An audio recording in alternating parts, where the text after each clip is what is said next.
Hello. Minor. You can sit on that one. It says don't sit on that. It actually says do not sit on that. You're not gonna, you don't trust it, do you? That guy. Yeah, that guy. Yeah, he's cool. Well, so why don't you talk to us about your career? Like a lot of this, you're new for a lot of these people. So tell us a little bit about Derick, kind of what you're all about. So I have 6 albums out that I've put. The first one I recorded in my closet. It charted like really high on Billboard. Really? And I recorded in my closet. In your closet? So that was cool. Amazing. So from there I signed to Reach Records with Craig for 2 albums. And then I started. And then I started my own record label. And now I own my own record label. I have a roster of artists that So amazing, man. So cool, Derick. Why don't you also tell us a little bit about your single that this is the first single you've ever released to radio? Yes. Tell us a little bit about it. Yeah, so I released a single called Change the World, and it charted #1 on radio for 3 weeks in a row, so that was really cool. And look at it all. But, so I was blessed to do that. The whole concept of it is really just about unifying people, especially in these really divisive times. Yeah, the church should be a catalyst for that. Absolutely. Catalyst for unity. Love it, love it. Hey, give it up for Derick. Come on. Why don't you introduce yourself? What's up, everybody? What's up, Lubbock? What's up? Are most of y'all from Lubbock? Yeah. Yep. You're from New Mexico? Oh, wow. Well, how come you didn't go to the New Mexico show last night? Yeah. Oh, so you're closer here than you were to Las Cruces. That would make sense. Okay. That's why we're here. We're here just for Here for you. Well, my name's Jordan, and I'm part of a worship band called Urban Rescue. We're going to be the first band up tonight. We started in college leading worship for our university 3 times a week for our chapel. And we did that for about 4 years, and we became a band because you just become a band after playing that much time together. Yeah. And gosh, last year was probably the most we've experienced in terms of traveling and doing ministry. We got to go to the UK during the month of May with a little band called Rend Collective. Yeah. They took us to Ireland and to London, and we got to play kind of the equivalent to the House of Blues venues here would be what they're called the O2 venues over there. And to see the church alive and well in the UK was amazing. And I just really feel like God has given us a specific calling for the next generation, to be the next generation of kind of junior high school, college students in worship. And so we're really focused on that. And so whether you like it or not, you're going to do a lot of cardio dancing. Yes. So that's us. It is good. So, urban means city, and rescue means to set free, and you're going to hear kind of that message tonight. Actually, I taped the word free on my guitar, just because I believe that it's for freedom when we're set free. And I'm not talking about like a political freedom or the kind of freedom you hear on the news, but the freedom that Jesus gives is really freedom from sin, from shame, from all those things that kind of strap our feet down, all the chains that the enemy wants to wrap around us and that we bring in, and that heaviness, he wants to lift that off of you tonight. So that's why we're here. We hope that somebody gets set free tonight. Love it. Amen. So good. Hey guys, please help me thank Derick and Urban Rescue. Lovely individuals. Thank you guys so much for gracing us on stage. So good, so good. So where's that Derick Miner fan again?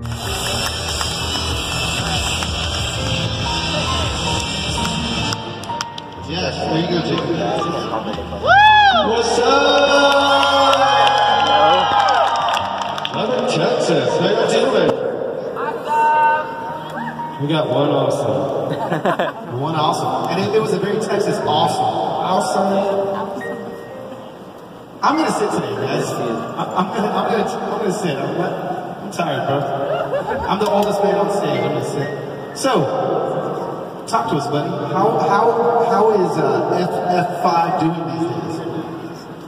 And they're arguing about who's going to take the chair. We're just going to have a conversation. Yeah. Oh, should I take the chair? Now I'm nervous. Man, F5, we're doing good. We're kind of in a rebrand kind of thing. We have this new record that we love, that we hope that all of you will like, and we're just trying to put it out, you know? It's done. It's a little funky. Okay, so what does a little funky mean, Jacob? It's like if... What did you say, Teddy? It was if we were the kid in the backseat of Prince or Tears for Fears, you know, just kind of like we're driving. Prince is driving, of course. Tears for Fears is DJ.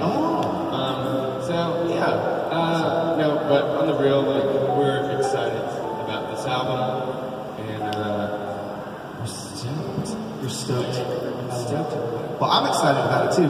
One of the things I love that's happening with you guys is not only a rebrand in your music, but even in your name. And one of the things that we've been talking about lately is you guys are kind of adulting a little bit. Well, yeah. How is FF5 growing up? Do we even want FF5 to grow up? I mean, well, everybody has to grow up. Yeah, sometimes. You know? I mean, there's a point where you do have to cut the grass.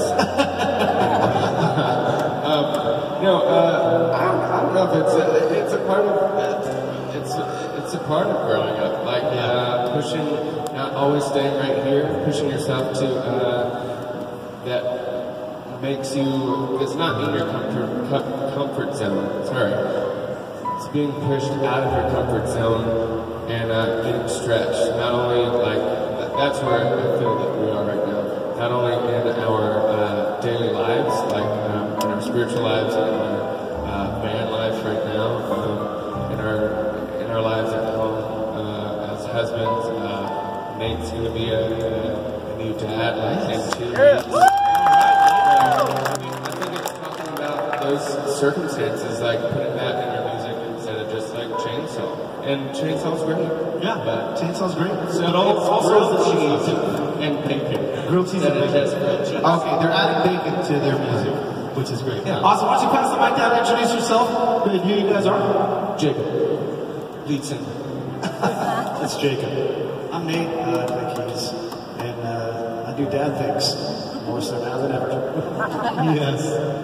I'm Derick, I play guitar, and I did pull-ups in the bathroom stall today. Yeah. I didn't follow that up. I'm Teddy and I play drums. Yeah. I'm Jordan and I play kazoo. You play kazoo. We love you. Hey, this is Jordan Feliz. I feel so far away from you tonight, Jordan. I know. So we're usually. I know, so far away. Why don't you catch up, everybody, on kind of your life right now and your ministry? What's going on? Yeah. Well, I have just kind of been going a million miles a minute. It feels like the last couple of years. I'm pretty new, so if you don't know who I am, it's totally okay. I feel like there was one lady that literally thought I was a part of Family Force 5 the other day, and that's totally fine. But so 2 years ago, I had my first song went to radio, and I signed my first record deal, and the song's called The River. And thank you. At the river. Thank you. I was in a metal band for 5 years, actually, from the time I was 17. Nobody's shocked tonight. It's so good. Usually somebody goes, oh my gosh. Like, it's terrified of it. It's okay. So I did that for 5 years. We were a Christian metal band, and just, I fell in love with the ministry of being able to just be excited and tell people about the gospel and share the gospel with people. And we got to do that in a lot of venues and the general market capacity, not really the Christian market. But when that was over, I really felt like the Lord just continued to put songs on my heart. And one night He really put on my heart that they were for the church. And so my wife and I prayed about moving to Nashville for an entire year. And then we decided to move. And here I am 4 years later, and we're playing Roadshow here in Texas. What's up? Are y'all pumped? This is your thing. You get everybody pumped up. I don't do it. So maybe there we go. See? So good, so good. Well, guys, would you please help me thank FF5 and Jordan?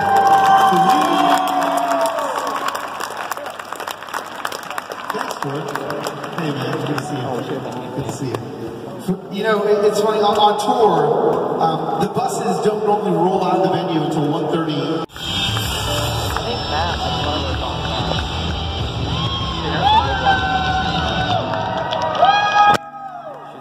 They love their Francesca. I love it. And of course. Fabulous. It's going so good. Well, Frankie, how's your day going? Good. Good. Yeah. You're looking to get sporty again. I like the Nikes. Sporty spice. Sporty spice today. Why don't you catch us up on your vida loca right now? What's going on in your life? Well, this is a baby, not a pizza. Pizzas are fine, but this is a baby. Didn't want you confused. So very excited about that, and baby number 3 just turned 1 last week. Wow, I'm confused. A lot of numbers. So that's been great, and just really trying not to throw up. It's kind of my daily activities. Every night during Franny's set, I stand right next to the stage with the microphone, just in case she needs to exit quickly. Not that I would come up here and sing. No, what would you do? You just give me the mic off stage. You, speaking of vocal runs, like the amazing one you just pulled off right now. Tell us a little bit about when you started sounding like that, and then when you ended up sounding like you really sounded. Oh, right. Yeah, I remember, like, thinking I couldn't sing, like I didn't really have any sort of special voice. I actually, when I was 11, I joined a show choir called Civic Kids, and the star of that show choir was a gawky 13-year-old girl named Mandy Moore, who nobody knew at the time. Really? Yes, in Orlando, and it was like, oh, just sing like Mandy, and we all wanted to be her, and then one day she disappeared and moved to LA, and the next thing we know, she was a pop singer. But anyway, like, where did your voice go? It disappeared. But, so I remember just thinking, like, well, I can't sing like that, so I'm just not going to be a singer. I danced for 10 years, and I thought I'll just be kind of like, you know, triple threat, but I'm not really a good singer. And then, I don't know, when I figured out that maybe I actually could do this, and I wasn't so bad, and I started listening to a lot of vocalists who did, like, the runs, like Christina Aguilera. Yeah. She got gross. She was always a little gross. Sorry, pregnancy takes my filter away, and I already don't have very strong Zero filter pregnancy. Full YouTube, everything, all of this right now. Oh gosh. Anyway, so I'd like break down their like vocal runs, and I would sing them very slowly, and it was just horrible sounding. But I think my voice after a while just got more flexible, and I don't know. Now I can just like that. It's like so good. So good. Every night, it's so fun. So fun. You're singing a new song tonight. Tell us a little bit about the new song. Well, I'm singing 2 new songs. 2 new songs, yes you I are. don't have to cut the second one. So the first new one is going to be on a record someday. It's called Royalty, and it's really fun. And I'll tell you more tonight. But the second one, which is probably the one you were talking about, is a song that I got to do with Bethel Music. Does anybody know? So Carlos was actually on that tour as well back in October. We did a short run of worship nights with them, and actually recorded an album while we were on the road. And so that album is called Starlight, and it's out April 7th. I'll have 2 songs on that. So cool, so cool. Last question. You were on tour with Bethel. Tonight you get to sing some of your pop stuff, you get to sing some of your worship stuff. Talk to us a little bit about worship leader Francesca and kind of the responsibility you may feel a little bit in leading crowds in worship. I mean, I kind of have 2 thoughts on this. One is that everything we do should be worship, a lifestyle of worship. And so whether you're singing about chainsaws or leading people in the Holy Spirit, it should all be worship. And it can be not worship if we're glorifying ourselves, whether again we're singing about silly stuff or Jesus. So that kind of conversation aside, I love the actual leading people in worship as opposed to kind of performing. It's more of my heart. I love both. They're both fun, but that's really where I feel like I come alive. And so it's been fun to have more opportunities to do that in the last year or so. And really on this tour is see that shift happen where people just make it about, experiencing the Lord. And so hopefully that will happen tonight. It'll be really special. Yeah, it does. Guys, please help me thank Francesca.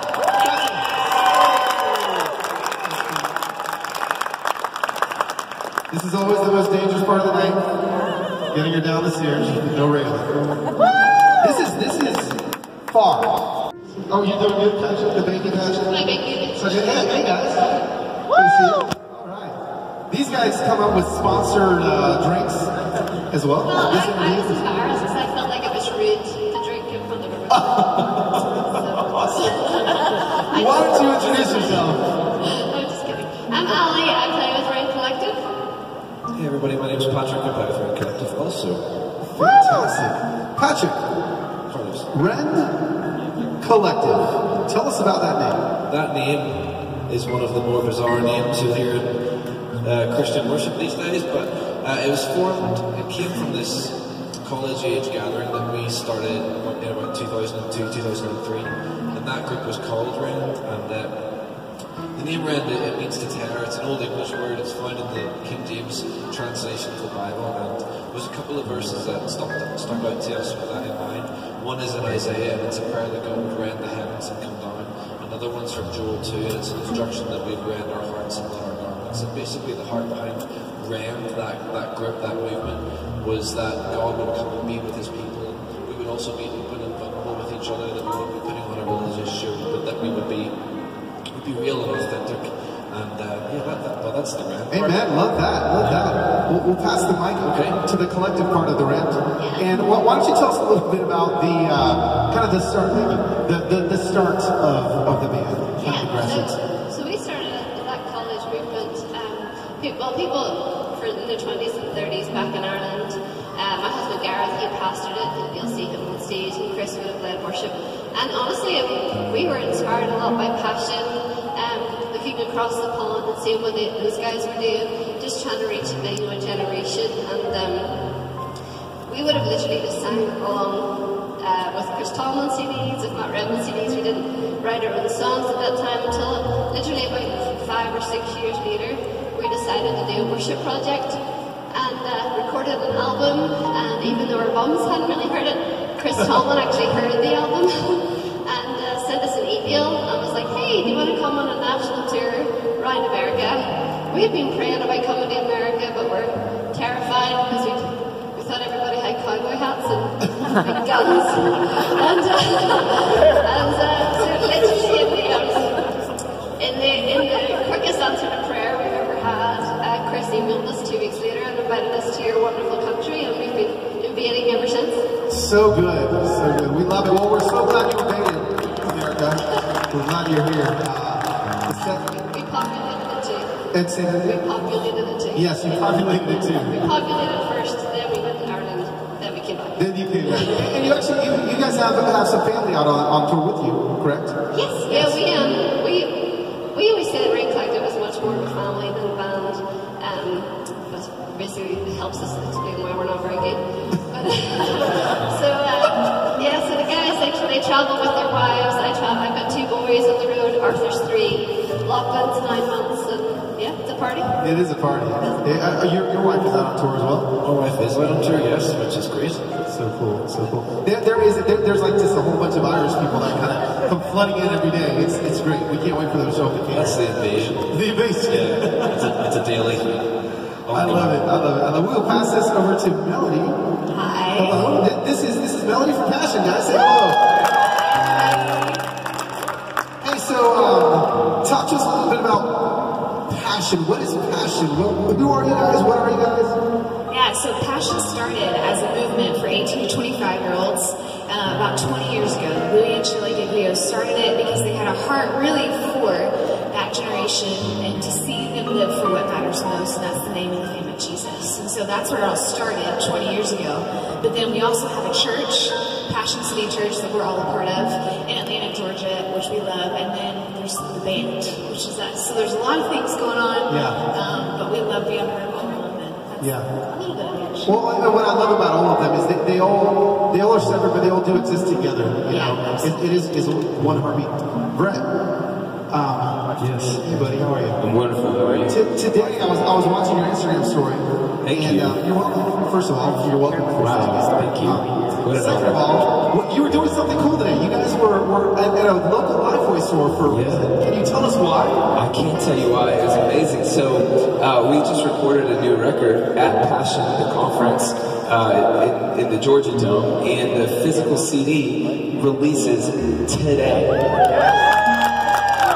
Come on, Lubbock, Texas. This is big. It releases today. So we're very excited. Hey, good to see you.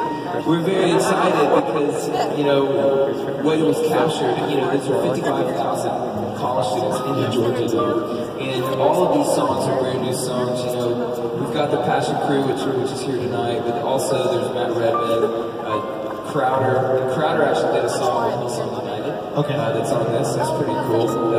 Chris Tomlin, Matt Redman. Yeah, so it's just action-packed. Yeah, so awesome. So that comes out saying, if you're 18 or younger, this is called a compact disc. It's amazing. And you place them inside of things that they play. Right. You know, so it just doesn't come from the air. Like the rest of your music does. So that's awesome. Carlos, we have 3 right here that we purchased at the Lifeway. Oh, you actually purchased this yourself? Yeah. You helped your own record sales today. Fantastic. Hey, listen, that's good. That's good. Well, do you want to do something with this? If we could give these. Yes, we're going to say one of these. Lubbock likes free stuff. Lubbock likes free stuff.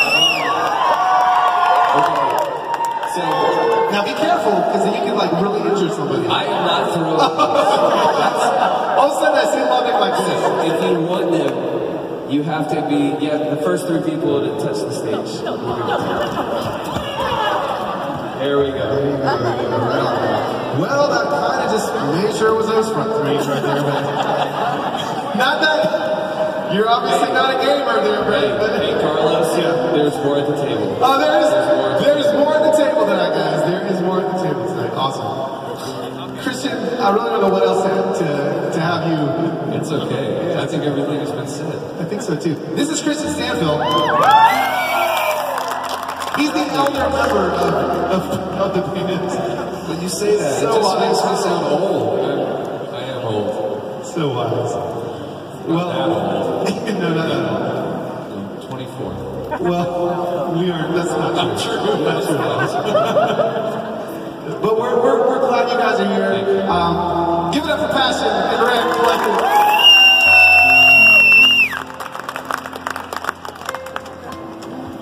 All right. You never know what's going to happen when these 2 bands come up here every night.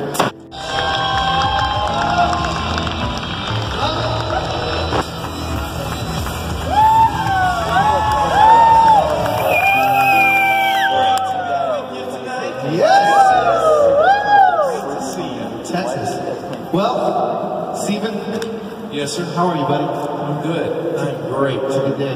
Great. I'm glad I didn't get blown away. You guys have some wind going on out there. Get your attention. But doing great. It's great. It's great to be with you guys. Thank you so much for being here tonight and for a great night. Absolutely is. Absolutely. Why don't you catch us up? Catch us up on life right now, on ministry right now. What's going on? Yes, sir. Well, it was fun hearing about the Passionate guys and gals, their new CD coming out. And I'm glad you explained what those are for some of these youngins who don't know. What do you do with that? It's kind of like these even larger discs that we used to make back in the day. The big ones. And they're actually coming back around. It's so funny.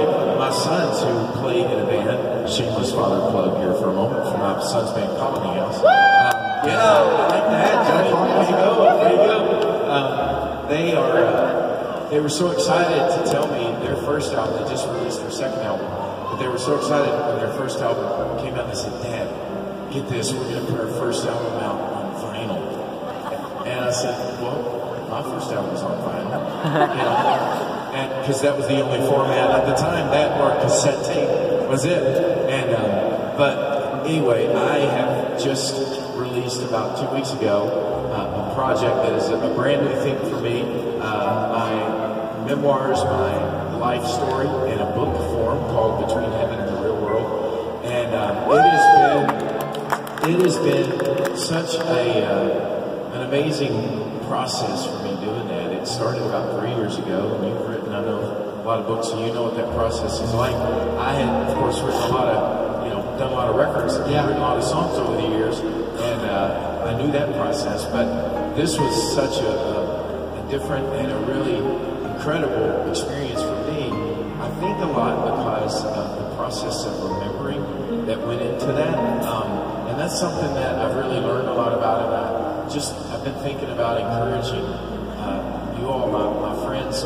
I've always felt like my music is kind of that. It's kind of musical mile markers of my journey, and I love how it's connected so many of us together in our journey. I've heard story after story from so many of you, and some of you here tonight. I'm sure that somewhere along the way, my music has been a part of your journey and part of your story, and that's an amazing thing for me. And to go back and begin to retrace my steps, I don't do that very often. I'm not very good at taking time to just sit and remember God's faithfulness, and it's so important for us to do that. In the Old Testament, the Israelites, of course, were commanded to build those stones of remembrance, those Ebenezer's, those places that would go back and tell the stories to their children and their children's children, and say, "This is what God did here." And they had to do that, just like we have to do it, because we have spiritual amnesia or something. We just forget what God has done. And so for me to have a chance to kind of just retrace my steps for the last 30 years, because it's 30 years ago when my first album came out, but even go back further than that, 54 years ago, back to the beginning of my life and my story in Kentucky. And just as I had a chance to share that story, mountaintops and, of course, very, very dark valleys, and share in great detail what that journey was like. For me, it was like revival. I fell in love with my wife all over again, telling the story of meeting her, and it was like I felt like, just even writing about it just made me so thankful of how God connected our stories and our brokenness and our hard stuff, and yet how faithful God's been through all of that. So anyway, it was a great experience for me. I hope it's an encouragement for those of you who pick it up and read it. But that's kind of what's been in my life and my story, just working away on that, and then getting to be a part of this tour, which has been so cool. Kind of celebrating 30 years of ministry and music and all that through this tour. So it's pretty cool. So awesome, right? Thanks for hanging out with us tonight. Super excited. And please help me thank Mr. Stephen Curtis.